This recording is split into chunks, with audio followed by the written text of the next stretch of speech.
வணக்கம். நீங்கள் இணைந்திருப்பது சமூகத்தின் இன்றைய பிரதான செய்திகளோடு. செய்திகளுக்காக உங்களுடன் இணைந்து கொள்ளும் நான் ரவிச்சந்திரன் ஜோன் வெஸ்லி.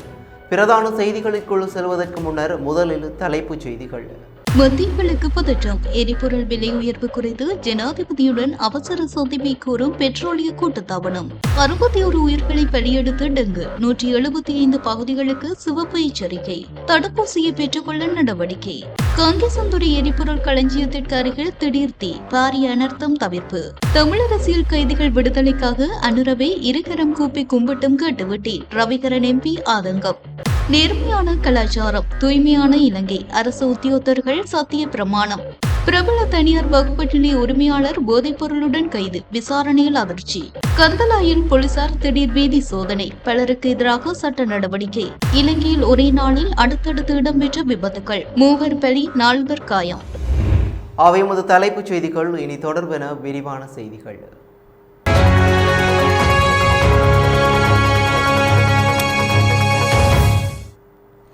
மத்திய கிழக்கில் நிலவி வரும் பதற்றம் காரணமாக உலகளாவிய எண்ணெய் சந்தையில் ஏற்பட்டுள்ள நிலையற்ற தன்மை தொடர்பில் கலந்துரையாடுவதற்காக ஜனாதிபதி அனுரகுமார திசாநாயக்கவுடன் அவசர சந்திப்பொன்றை நடத்த இலங்கை பெட்ரோலிய கூட்டுத்தாபனம் கோரிக்கை விடுத்துள்ளதாக தெரிவிக்கப்பட்டுள்ளது.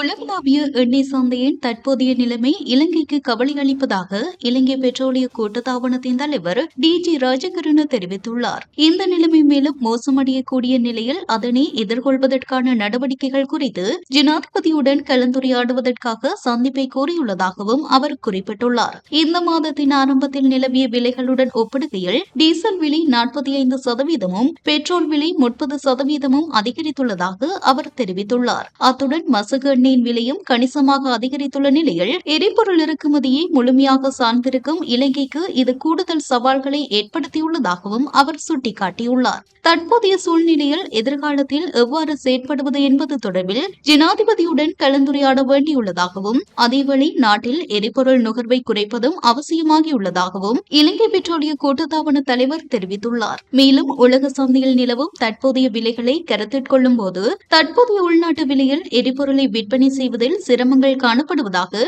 நாட்டில் செயற்படும் ஏனைய சில்லறை எரிபொருள் விநியோக நிறுவனங்களும் சுட்டிக்காட்டியுள்ளதாக அவர் தெரிவித்துள்ளார். இதனிடையே ஈரான் மற்றும் உக்ரைன் தொடர்பான மோதல்களால் ஏற்பட்ட விநியோக தடைகள் காரணமாக மத்திய கிழக்கு, ஐரோப்பா மற்றும் ஆப்பிரிக்காவில் மசகு எண்ணெய் விலைகள் 2 மாதங்களில் இல்லாத அளவுக்கு இந்த வாரம் அதிகரித்துள்ளதாக ராய்ட்டர்ஸ் செய்தி வெளியிட்டுள்ளது. சில சந்தைகளில் ஒரு பீப்பாய் மசகு எண்ணெயின் விலை $110 நெருங்கியுள்ளதாகவும் தெரிவிக்கப்பட்டுள்ளது.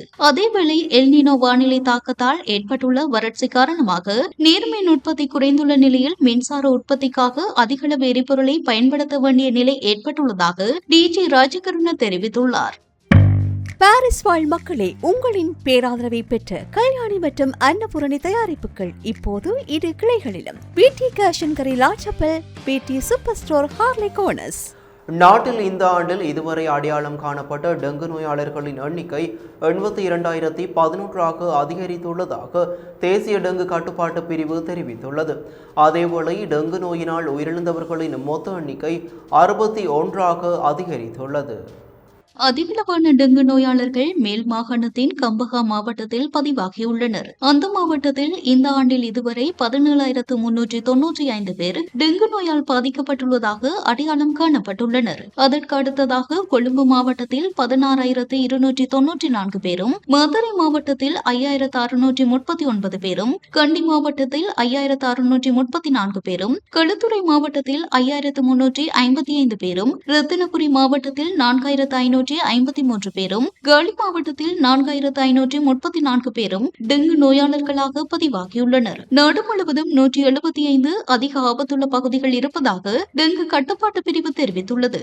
நாட்டில் டெங்கு நோயாளர்களின் எண்ணிக்கை தொடர்ந்து அதிகரித்து வரும் நிலையில் டெங்கு பரவலை கட்டுப்படுத்துவதற்கான நடவடிக்கைகளை தீவிரப்படுத்த வேண்டிய அவசியம் ஏற்பட்டுள்ளது. புதிதாக அறிமுகப்படுத்தப்பட்டுள்ள டெங்கு தடுப்பூசியை இலங்கைக்கு பெற்றுக்கொள்வதற்கான அனுமதி கோரி கோரிக்கை கடிதம் ஒன்று அனுப்பப்பட்டுள்ளதாக சுகாதார பிரதி அமைச்சர் ஹன்சக விஜயமுனி தெரிவித்துள்ளார். நாட்டில் டெங்கு பரவல் நிலைமை மற்றும் அதற்கான தடுப்பு நடவடிக்கைகள் குறித்து ஊடகங்களுக்கு கருத்து தெரிவிக்கும் போதே அவர் இதனை குறிப்பிட்டார். இந்த மாதத்தில் இதுவரையான காலப்பகுதியில் மட்டும் 26,136 டெங்கு நோயாளர்கள் அடையாளம் காணப்பட்டுள்ளனர். இது இந்த ஆண்டில் ஒரு மாதத்தில் அடையாளம் காணப்பட்ட அதிகபட்ச டெங்கு நோயாளர் எண்ணிக்கையாகும். எவ்வாறாயினும் எதிர்வரும் ஆகஸ்ட் மாதத்தில் டெங்கு நோயாளர்களின் எண்ணிக்கை குறையும் என எதிர்பார்க்கப்படுகிறது. டெங்கு நோய்க்கான தடுப்பூசி ஒன்று கண்டுபிடிக்கப்பட்டுள்ளது. நோய் ஏற்படுவதற்கு முன்னர் இந்த தடுப்பூசியை செலுத்திக் கொள்வதன் மூலம் பாதுகாப்பு பெற முடியும் என கூறப்படுகிறது. இது ஒரு புதிய தடுப்பூசி என்பதால் நோய் தடுப்பில் இது எந்தளவுக்கு வெற்றியளிக்கும் என்று தற்போது கூறுவது கடினம். இருப்பினும் பல நாடுகள் இந்த தடுப்பூசிக்கு அனுமதி வழங்கியுள்ளன. எனவே இலங்கைக்கு இந்த தடுப்பூசியை பெற்றுக் கொள்வதற்கான அனுமதி கோரப்பட்டுள்ளது என சுகாதார பிரதி அமைச்சர் ஹன்சக விஜயமுனி மேலும் தெரிவித்துள்ளார். யாழ்ப்பாணம் காங்கேசன்துறை எரிபொருள் களஞ்சிய சாலை வளாகத்திற்கு அருகிலுள்ள வெற்றுக்காணியில் இன்று திடீரென தீபரவிய நிலையில் கடற்படையினர் மற்றும் பெட்ரோலிய அதிகாரிகளின் தீவிர முயற்சியால் தீ கட்டுக்குள் கொண்டுவரப்பட்டுள்ளது.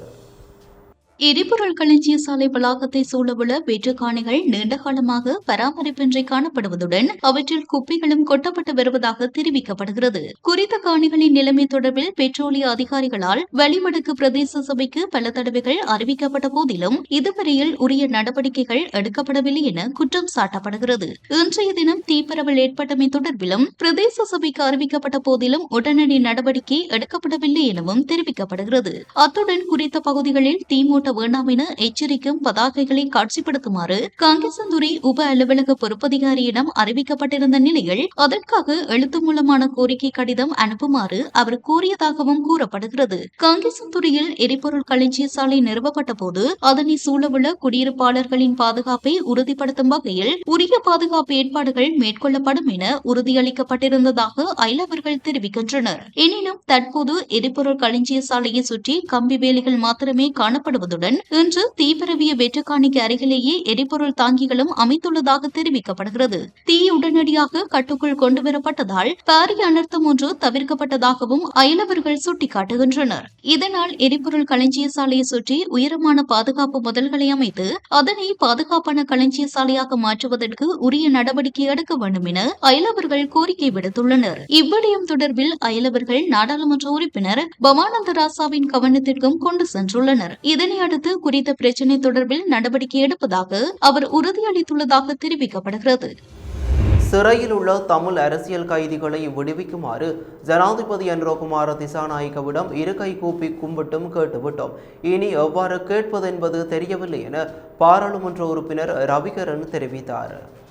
தந்தை செல்வா நினைவு மண்டபத்தில் இடம்பெற்ற சிறை கைதிகள் படுகொலை பொதுநாள் நினைவேந்தல் நிகழ்வில் கலந்து கொண்டு உரையாற்றும் போதே அவர் இவ்வாறு ஆதங்கத்தை தெரிவித்தார். அவர் மேலும் தெரிவிக்கையில் கடந்த வருடம் மார்கழி மாதம் ஜனாதிபதி அனுரகுமார திசாநாயக்க இலங்கையர் தினம் கொண்டாடுவதற்காக தமிழரசு கட்சியைச் சேர்ந்த 4 பேரை கலந்துரையாடுவதற்காக ஜனாதிபதி செயலகம் அழைத்திருந்தார். குறித்த கலந்துரையாடல் வேறாக இருந்தாலும் ஜனாதிபதியை சந்தித்த போது இருகரம் கூப்பி கேட்டோம், தமிழரசியல் கைதிகளை விடுவீங்கள், அதிலும் இலங்கையர் தினத்தில் விடுதலை செய்தால் சந்தோஷம் அடைவோம் எனவும் கூறினோம். ஆனால் நடக்கவில்லை. வடக்கு கிழக்கைச் சேர்ந்த தமிழ் தேசியம் சார்ந்த பாராளுமன்ற உறுப்பினர்கள் பாராளுமன்றத்தில் உரையாற்றும் பெரும்பாலான சந்தர்ப்பங்களில் தமிழ் அரசியல் கைதிகளின் விடுதலையை வலியுறுத்தி பேசியிருக்கிறோம். அது மட்டுமல்லாது ஜனாதிபதியை சந்திக்கும் சந்தர்ப்பங்களில் தவறாது தமிழ் அரசியல் கைதிகளை விடுதலை செய்யுங்கள் என பல்வேறு சந்தர்ப்பங்களில் வலியுறுத்தி இருக்கிறோம். ஆனால் நிறைவேறாத ஆசையாக இருந்து வருகிறது. தற்போது சிறையில் 10 தமிழ் அரசியல் கைதிகள் இருக்கிறார்கள். அவர்களின் விவரம் அடக்கிய கோவையை குரலற்றவர்களின் குரல் அமைப்பு என்னிடம் தந்துள்ளார்கள்.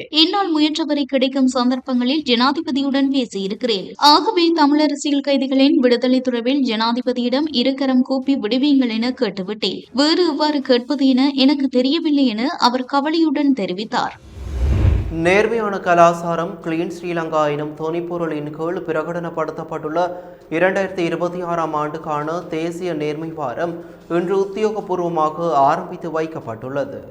இன்று முதல் எதிர்வரும் 31ஆம் தேதி வரை இடம்பெறவுள்ள இந்த திட்டம் ஜனாதிபதி செயலகம் மற்றும் நாடு முழுவதிலும் உள்ள அனைத்து அரசு நிறுவனங்களிலும் இன்று காலை 8 மணிக்கு தேசிய நேர்மை பிரமாணத்தை ஏற்றுக்கொள்ளல் மற்றும் புதிய ஒழுக்க கோவையை அறிமுகப்படுத்தல் ஆகியவற்றுடன் உத்தியோகபூர்வமாக தொடங்கியது. ஜனாதிபதி செயலாளர் நந்திக சனத் குமாரநாயக்கவின் கையொப்பத்துடன் வெளியிடப்பட்டுள்ள சுற்றறிக்கையினூடாக அறிவிக்கப்பட்ட இந்த திட்டம் ஜனாதிபதி செயலகம் மற்றும் கிளீன் ஸ்ரீலங்கா திட்டத்தினால் இணைந்து நடைமுறைப்படுத்தப்படுகின்றது. அரசு சேவையின் தரம் செயற்திறன் மற்றும் வெளிப்படைத்தன்மையை மேம்படுத்துவதுடன் ஊழலற்ற ஆட்சி முறையை உருவாக்குவதே இதன் முக்கிய நோக்கமாகும். அதன்படி நேர்மையான அரசு சேவையை உறுதி செய்யும் நோக்கில் முன்னெடுக்கப்படும் நேர்மை கலாச்சாரம் கிளீன் ஸ்ரீலங்கா தேசிய வேலை திட்டத்தின் கீழ் கிண்ணியா பிரதேச செயலக ஊழியர்கள் இன்று நேர்மையான அரசு சேவைக்கான சத்திய பிரமாணத்தை எடுத்துக் கொண்டனர். இதேவேளை இன்று திருகோணமலை மாவட்ட செயலகத்தின் பிரதான மாநாட்டு மண்டபத்தில் மாவட்ட மேலதிக அரசு அதிபர் எஸ். சுதாகரன் தலைமையில் மாவட்ட செயலக அதிகாரிகள் மற்றும் உத்தியோகத்தர்கள் பங்கேற்புடன் நேர்மை சத்திய பிரமாணம் மேற்கொள்ளப்பட்டது. கிளிநொச்சி மாவட்ட செயலகத்திலும் உத்தியோகத்தர்கள் உறுதிமொழி எடுத்துக் கொண்டனர். மேலும் நேர்மையான கலாச்சாரம் தூய்மையான இலங்கை தேசிய செயற்பாட்டின் கீழ் நேர்மையான அரசு சேவையை வலுப்படுத்தும் நோக்கில் மாவட்ட செயலக உத்தியோகத்தர்களுக்கான முதல் நாள் சத்திய பிரமாண நிகழ்வு இன்று யாழ்ப்பாண மாவட்ட செயலக கேட்போர் கூட்டத்தில் நடைபெற்றது. பல்வேறு காரணங்களை முன்னிறுத்தி இலங்கை மெய்வல்லுநர் போட்டிக்கான தெரிவுக்குழு உறுப்பினர்கள் பதவி விலகியுள்ளனர். அந்த குழு தங்களது ராஜினாமா கடிதத்தை விளையாட்டுத்துறை அமைச்சின் செயலாளரிடம் இன்று கையளித்துள்ளது. குறித்த குழுவில் ஏடிஏ தயாரட்ன, MKP ஜெயசேகர, ரவி வித்யாலங்கார ஆகியோர் இடம்பெற்றிருந்தனர். 23வது பொதுநலவாய விளையாட்டுப் போட்டி ஸ்காட்லாந்தின் கிளாஸ்கோ நகரில் நடைபெற்று வரும் நிலையில் இலங்கை மெய்வல்லுநர் போட்டிகளுக்கான தெரிவுக்குழுவின் பதவி விலகல் பாரிய அதிர்வலைகளை ஏற்படுத்தியுள்ளது. ஹொரணை நகரில் இயங்கி வரும் பிரபல தனியார் வகுப்பு நிலையம் ஒன்றின் உரிமையாளர் ஐஸ் போதைப்பொருளுடன் கைது செய்யப்பட்டுள்ளார். ஹொரணை நர்த்தனகள பகுதியைச் சேர்ந்த 44 வயதுடைய ஒருவரே இவ்வாறு கைது செய்யப்பட்டுள்ளதாக போலீசார் தெரிவித்துள்ளனர். சந்தேக நபரிடமிருந்து 15 கிராம் 250 மில்லி கிராம் ஐஸ் போதைப்பொருள் கடத்தலுக்கு பயன்படுத்தப்பட்டதாக சந்தேகிக்கப்படும் கையடக்க தொலைபேசி மற்றும் சிம் அட்டை அத்துடன் இலத்திரனியல் தராசு ஒன்றும் கைப்பற்றப்பட்டுள்ளன. நர்த்தனகள பகுதியில் உள்ள சந்தேக நபரின் வீட்டிற்கு சென்றபோது அவர் அங்கிருந்து தப்பிச் செல்ல முயற்சித்ததாகவும் தெரிவிக்கப்பட்டுள்ளது. மேலும் கைது செய்யப்பட்ட சந்தேக நபர் ஹொரணை பகுதியைச் சேர்ந்த பிரபல வர்த்தகர் ஒருவரின் மகன் எனவும் தெரிய வந்துள்ளது. அத்துடன் குறித்த சந்தேக நபர் மீது இதற்கு முன்னரும் போதைப்பொருள் தொடர்பான பல குற்றச்சாட்டுகள் காணப்படுவதாக தகவல்கள் வெளியாகியுள்ளன. சந்தேக நபரை தடுப்பு காவல் உத்தரவின் கீழ் வைத்து மேலதிக விசாரணைகளை முன்னெடுக்க அதிகாரிகள் நடவடிக்கை எடுத்துள்ளனர். Blue ocean group of companies இலங்கையின் வளர்ச்சியோடு உங்கள் வாழ்க்கையையும் உயர்த்துகிறோம். கந்தளாய் போலீஸ் பிரிவிற்குட்பட்ட பகுதிகளில் வீதி போக்குவரத்து விதிகளை மீறுவோரை கண்டறியும் வகையில் கந்தளாய் தலைமையக போலீசாரால் விசேட திடீர் வீதி சோதனை நடவடிக்கை முன்னெடுக்கப்பட்டுள்ளது. நேற்றிரவு கந்தளாய் காண்டி பிரதான வீதியின் வெலிங்டன் சந்தையில் இந்த சோதனை நடவடிக்கை முன்னெடுக்கப்பட்டதுடன் சுமார் 3 மணித்தியாலங்கள் தொடர்ச்சியாக சோதனைகள் மேற்கொள்ளப்பட்டுள்ளன. இதன்போது செல்லுபடியாகும் சாரதி அனுமதி பத்திரமின்றி வாகனம் செலுத்தியவர்கள், மதுபோதையில் வாகனம் செலுத்தியவர்கள் மற்றும் எதிரே வரும் வாகனங்கள் உள்ளிட்ட ஏனைய வீதி பயனர்களுக்கு இடையூறு ஏற்படுத்தும் வகையில் அதிக வெளிச்சம் கொண்ட அல்லது அனுமதியற்ற விளக்குகளை பொருத்தி வாகனம் செலுத்தியவர்கள் தொடர்பில் போலீசார் சோதனை மேற்கொண்டுள்ளனர். வீதி போக்குவரத்து விதிகளை மீறிய பலருக்கு எதிராக வீதி போக்குவரத்து சட்டத்தின் கீழ் வழக்குகள் பதிவு செய்யப்பட்டுள்ளதுடன் சட்ட நடவடிக்கைகளும் எடுக்கப்பட்டுள்ளன. முன்னாள் ராஜாங்க அமைச்சர் சாந்த பண்டாரவின் மகன் அனுத பண்டார உள்ளிட்ட 5 சந்தேக நபர்களை பிணையில் விடுவிக்குமாறு கொழும்பு கோட்டை நீதிமன்றம் இன்று உத்தரவிட்டது. பணம் கொள்ளையிடப்பட்ட சம்பவம் தொடர்பாக கைது செய்யப்பட்டு விளக்கமறியலில் வைக்கப்பட்டிருந்த இவர்கள் இன்று காலை நீதிமன்றத்தில் முன்னிலைப்படுத்தப்பட்டனர். தலா 5 லட்சம் ரூபாய் ரொக்கப்பணையில் அவர்களை விடுவிக்குமாறு உத்தரவிட்ட நீதவான் அதேவேளையில் அவர்கள் வெளிநாடு செல்வதற்கும் தடை விதித்தார். சீன பிரஜை ஒருவரிடமிருந்து 20 மில்லியன் ரூபாயை கொள்ளையடித்ததாக கூறப்படும் சம்பவம் தொடர்பாக அனுத பண்டார உள்ளிட்ட இக்குழுவினர் ஜூலை 21 அன்று கைது செய்யப்பட்டிருந்தமையும் குறிப்பிடத்தக்கது. பாணந்துறை கிரண பகுதியைச் சேர்ந்த 20 வயதுடைய யுவதி ஒருவர் சுவாச கோளாறு காரணமாக உயிரிழந்துள்ளார். ஒடித்தியா முதுமாலி விஜயசேகர் என்ற குறித்த யுவதி தனியார் பல்கலைக்கழகம் ஒன்றில் கல்வி கற்று வந்ததுடன் எதிர்காலத்தில் விமான பணிப்பெண்ணாக வேண்டும் என்ற கனவுடன் இருந்ததாக அவரது உறவினர்கள் தெரிவித்துள்ளனர். சிறு வயது முதலே சுவாச கோளாறால் பாதிக்கப்பட்டிருந்த அவர் அதற்காக தொடர்ச்சியாக சிகிச்சை பெற்று வந்ததாகவும் உறவினர்கள் குறிப்பிட்டுள்ளனர். எனினும் கடந்த 21ஆம் தேதி ஏற்பட்ட திடீர் மூச்சு திணறலுக்கு பின்னர் அவரது உடல்நிலை மோசமடைந்து உயிரிழந்ததாக தெரிவிக்கப்படுகிறது. இளம் வயதிலேயே அவரது வாழ்க்கை இவ்வாறு முடிவுக்கு வரும் என தாங்கள் எதிர்பார்க்கவில்லை என உறவினர்கள் கவலை வெளியிட்டுள்ளனர். ஒடித்தியாவின் தந்தை விஜயசேகர தொழிலதிபர் எனவும் அவருக்கு 16 மற்றும் 13 வயதுடைய 2 சகோதரிகள் உள்ளதாகவும் தெரிவிக்கப்பட்டுள்ளது. தம்புளை மாத்தளை பிரதான வீதியின் கபுவத்தை பகுதியில் நேற்று இடம்பெற்ற விபத்தில் 46 வயதுடைய பெண்ணொருவர் உயிரிழந்துள்ளதுடன் அவரது மகன்கள் காயமடைந்துள்ளனர். தம்புள்ளை கபுவத்தை பகுதியைச் சேர்ந்த குறித்த பெண் தனது மூத்த மகனுக்காக நேர்த்திக்கடனை நிறைவேற்றுவதற்கு தேவையான துணிமணிகள் மற்றும் ஏனைய பொருட்களை கொள்வனவு செய்வதற்காக நகரத்திற்கு செல்ல பேருந்துக்காக வீதியோரத்தில் காத்திருந்துள்ளார். இதன்போது சாரதியின் கட்டுப்பாட்டை இழந்த சிறிய ரக டிப்பர் வாகனம் வீதியோரத்தில் நின்றிருந்த பெண் மற்றும் அவரது இரு மகன்கள் மீது மோதியுள்ளது. விபத்தில் 4 பிள்ளைகளின் தாயான 46 வயதுடைய பெண் சம்பவ இடத்திலேயே உயிரிழந்துள்ளார். அவரது 19 மற்றும் 14 வயதுடைய இரு மகன்களும் காயமடைந்த நிலையில் தம்புள்ளை ஆதார வைத்தியசாலை அனுமதிக்கப்பட்டுள்ளனர். அவர்களில் 19 வயதுடைய மூத்த மகன் அவசர சிகிச்சை பிரிவில் தொடர்ந்து சிகிச்சை பெற்று வருவதாக தெரிவிக்கப்பட்டுள்ளது. உயிரிழந்த பெண் குவைத்தில் வீட்டு பணிப்பெண்ணாக பணியாற்றி வந்த நிலையில் கடந்த 8ஆம் தேதி நாடு திரும்பியிருந்ததாக அவரது உறவினர்கள் தெரிவித்துள்ளனர். மூத்த மகனுக்காக நேர்த்திக்கடனை நிறைவேற்ற தேவையான பொருட்களை கொள்வனவு செய்வதற்காக பேருந்துக்காக காத்திருந்த போதே இந்த துயர சம்பவம் இடம்பெற்றுள்ளது. இதேபோல கொலன்னாவை வீதியில் கொத்தொட்டுவை நகருக்கு அருகில் இன்று காலை சுமார் 9:10 மணியளவில் இடம்பெற்ற விபத்தில் ஒருவர் உயிரிழந்துள்ளதுடன் மேலும் 2 காயமடைந்துள்ளனர். கவனக்குறைவாக செலுத்தப்பட்ட முச்சக்கர வண்டி ஒன்று எதிரே வந்த பேருந்துடன் மோதியமையால் இந்த விபத்து இடம்பெற்றதாக தெரிய வருகின்றது. விபத்தில் முச்சக்கர வண்டி சாரதி சம்பவ இடத்திலேயே பரிதாபமாக உயிரிழந்ததுடன் பின்னிருக்கையில் பயணித்த 2 காயமடைந்து வைத்தியசாலையில் அனுமதிக்கப்பட்டனர். இந்நிலையில் கம்பளை சிங்கப்பட்டிய பகுதியில் பிரதான வீதியில் இடம்பெற்ற வாகன விபத்தில் 65 வயதுடைய நபர் ஒருவர் உயிரிழந்துள்ளார். குறித்த நபர் நடைபாதையில் பயணித்துக் கொண்டிருந்த போது நடைபாதையில் இருந்த கால்வாயில் அவரது கால் சிக்கியதில் நிலை தடுமாறி பிரதான வீதியில் விழுந்துள்ளார். இதன்போது அவ்வீதியில் பயணித்துக் கொண்டிருந்த லோரியின் பின்புற சக்கரத்தில் அவரது தலை மோதியதில் இந்த விபத்து இடம்பெற்றுள்ளதாக தெரிவிக்கப்படுகிறது. விபத்தில் படுகாயமடைந்த 65 வயதுடைய நபர் சம்பவ இடத்திலேயே உயிரிழந்துள்ளதாக தெரிவிக்கப்படுகிறது. சம்பவம் தொடர்பான மேலதிக விசாரணைகளை போலீசார் முன்னெடுத்து வருகின்றனர். ராயல்டி என்ஜினியரிங் வழங்கும் நவீன அடுக்குமாடி குடியிருப்புகள் இப்போது விற்பனைக்கு. Colombo 6 Wellawatte bus line hall ரோட்டுக்கு மிக அருகாமையில். கொழும்பு தனியார் பேருந்து நிலையத்தின் 4வது நடைமேடைக்கு அருகிலுள்ள மலசலக்கூட பகுதியில் ஹெரோயின் போதைப் பொருளுடன் பௌத்த பிக்கு ஒருவர் கைது செய்யப்பட்டுள்ளதாக போலீசார் தெரிவித்துள்ளனர். ஊழல் ஒழிப்பு சோதனை நடவடிக்கையில் ஈடுபட்டிருந்த போலீஸ் குழுவினருக்கு கிடைத்த தகவலின் அடிப்படையில் மேற்கொள்ளப்பட்ட சோதனையின் போதே குறித்த பிக்கு கைது செய்யப்பட்டுள்ளார். சந்தேக நபரை சோதனையிட்ட போது அவரது தோளில் தொங்கவிடப்பட்டிருந்த பயணப்பையில் ஒளிபுகும் பொழுத்தினால் பொதியிடப்பட்டு காகிதத்தால் மூடப்பட்டிருந்த பொதி ஒன்று கண்டெடுக்கப்பட்டுள்ளது. அந்த பொதியை சோதனையிட்ட போது அதற்குள் போதைப் பொருள் இருப்பது கண்டறியப்பட்டுள்ளது. பின்னர் சந்தேக நபரையும் கைப்பற்றப்பட்ட சான்று பொருட்களையும் போலீஸ் நிலையத்திற்கு அழைத்துச் சென்று மேற்கொள்ளப்பட்ட நெருப்பு சோதனையில் குறித்த பொதியில் 88,700 மில்லிகிராம் ஹெரோயின் இருந்தமை உறுதிப்படுத்தப்பட்டுள்ளது. கைது செய்யப்பட்டுள்ள பிக்கு புத்தளம் பகுதியில் உள்ள விகாரை ஒன்றில் வசித்து வருபவர் என போலீசார் தெரிவித்துள்ளனர். சந்தேக நபரான பிக்கு மாளிகாகந்த நீதவான் நீதிமன்றத்தில் முன்னிலைப்படுத்தப்பட உள்ளார். இத்துடன் சமூகத்தின் பிரதான செய்திகள் நிறைவு பெறுகின்றன. தொடர்ந்தும் சமூகத்தின் செய்திகளோடு இணைந்திருங்கள். நன்றி, வணக்கம். எமது RIP பேச்சுக்கு கிடைத்த மரண அறிவித்தல்கள். யாழ்ப்பாணம் நீமாட்டி கோப்பாய் மத்தியை பிறப்பிடமாகவும் வதிவிடமாகவும் கொண்டிருந்த திருமதி நவரத்னம் செல்வரஞ்சிதம் அவர்கள் 26/7/2026 ஞாயிற்றுக்கிழமை அன்று காலமானார்.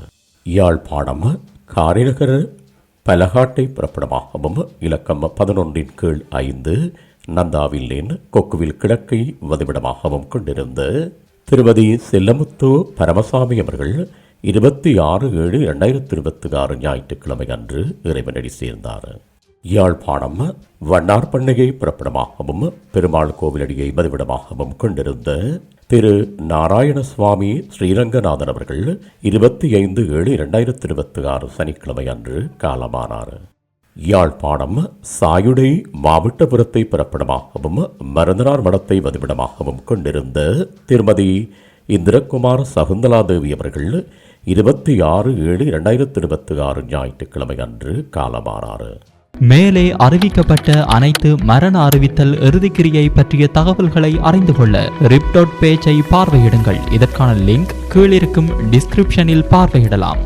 இது போன்ற செய்திகளை தெரிந்து கொள்ள சமூகம் நியூஸ் சேனலை சப்ஸ்கிரைப் செய்து அருகில் உள்ள பெல் பட்டனை கிளிக் செய்யுங்கள். மேலும் இது போன்ற செய்திகளை உடனுக்குடன் தெரிந்து கொள்ள சமூகமீடியா.com என்ற இணையதளத்தின் வாயிலாகவும் எங்களுடன் இணைந்திருங்கள்.